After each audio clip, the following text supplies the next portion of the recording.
Well, good morning. It is Saturday, December 19th, and we are here for our morning devotion. Again, we're using Walter Brueggemann's Celebrating Abundance. And today's devotion is titled Beyond All Our Expectations. So from John chapter 1, verses 9 through 14.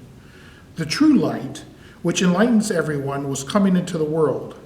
He was in the world, and the world came into being through him. Yet the world did not know him. He came to what was his own, and his own people did not accept him.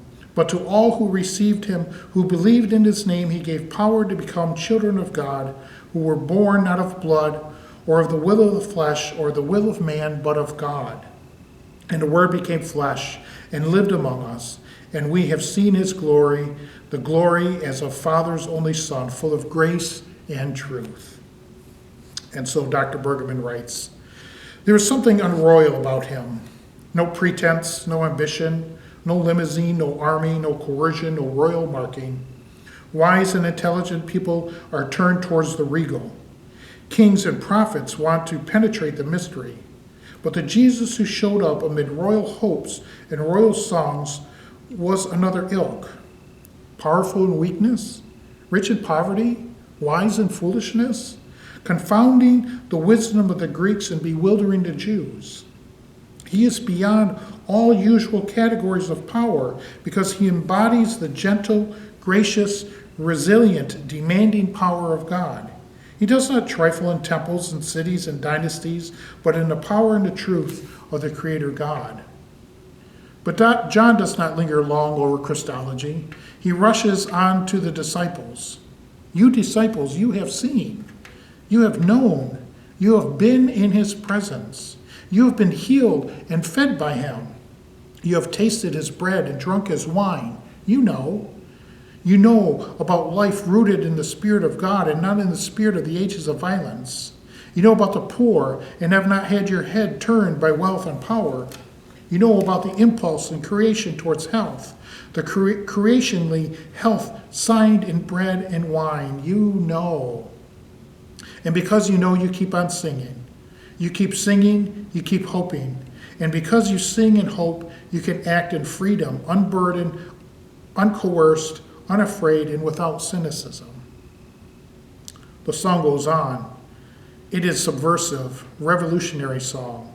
And we, given access to this odd king, get to sign on and to sing and to live it unafraid. And so what is our expectation? So in Jesus' time, the expectation was that the Messiah would come and be this powerful ruler who would overthrow the Romans. But what they got, a baby, weak, powerless, foolish, if you will. It's not what they expected. But in that little baby, in his weakness and his wisdom and his foolishness, we see the true power of God. We see a life rooted in the Spirit of God. We see a life rooted in caring for the poor and not having our heads turned from wealth and power.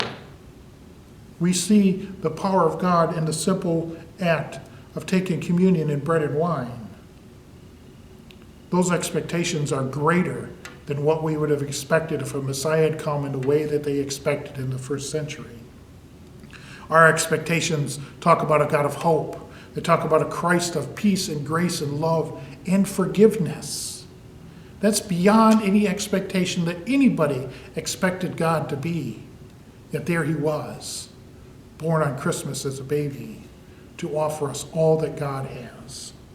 And so he ends with this prayer. God of joy and hope, you come to us in Jesus as a king who overturned all of our ordinary understanding of power. Your presence is unexpected and unsettling, but we know you, for we have known your healing and provision. Open our hearts to keep on singing and hoping that we may live and act without fear.